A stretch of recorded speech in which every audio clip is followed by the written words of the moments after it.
1990లో మా పెళ్ళి అయింది. మాకు 8 ఏళ్ళ తర్వాత బాబు పుట్టాడు. వాళ్ళు మళ్ళీ ఇద్దరు కరువు పనికి వెళ్ళేవాళ్ళం, పని చేసుకునేవాళ్ళం. ఇక్కడ జీవనోపాధి ఏది లేక మా ఇంటాయన కువైట్కి వెళ్ళమని తన ఇష్టంతో కువైట్కి పంపించారు.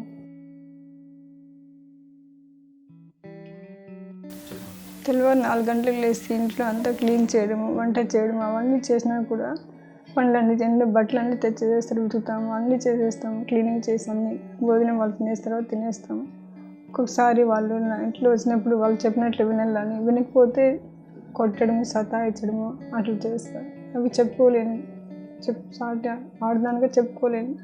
అట్లా చేసి చాలా ఇబ్బందులు పెట్టే వరకు మా ఇంటికి చెప్పి ఫోన్ చేసినా నేను అక్కడ ఉండలేను, వచ్చేస్తాను. తర్వాత తను అప్పులు చేసి పిలిపించేస్తాను. ఆ అప్పులు చేసి ఇక్కడ వచ్చిన తర్వాత తను చాలా బాధపడ్డారు. నా భార్యను పంపించేసి చాలా తప్పు చేసినాను అక్కడ అనేసి. తర్వాత తను బానిస తాగేదానికి అలవాటు పడిపోయినారు. తాగి ఇట్లా వ్యసనాలతో చాలా ఆరోగ్యం బాగాలేక చనిపోయినారు.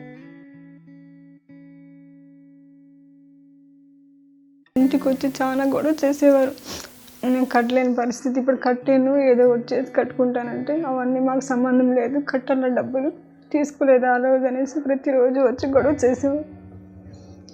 మరి వాళ్ళు వీళ్ళు ఊర్లో వాళ్ళు వచ్చి పెద్ద మనుషులు, ఆ పాప ఇప్పుడు ఎక్కడ తెచ్చి కడుతుంది, ఆ పాప జీవనోపాధి లేదు కడుతుంది అనేసి వాళ్ళకి సందా ఇచ్చి పంపించినారు. జీవనోపాధి చేసుకోవాలని సంఘంలో చేరి సంఘమిత్ర ద్వారా లోన్ తీసుకున్నాను. ఆ లోన్ తీసుకొని వచ్చి కొద్దిగా అప్పు వాళ్ళు కడితే వాళ్ళు తర్వాత గమ్మునన్నీ రాకుండా ఇంట్లో కట్టుకున్నారు.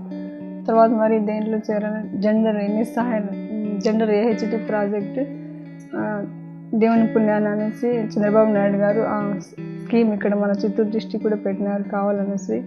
దాంట్లో చేరి నిస్సహాయ మహిళగా నన్ను గుర్తించి 20,000 రూపాయలు నాకు వాళ్ళు ఇచ్చారు. ఆ 20,000 తీసుకొని నేను జీవనోపాధికి మిషన్ కొనుక్కున్నాను.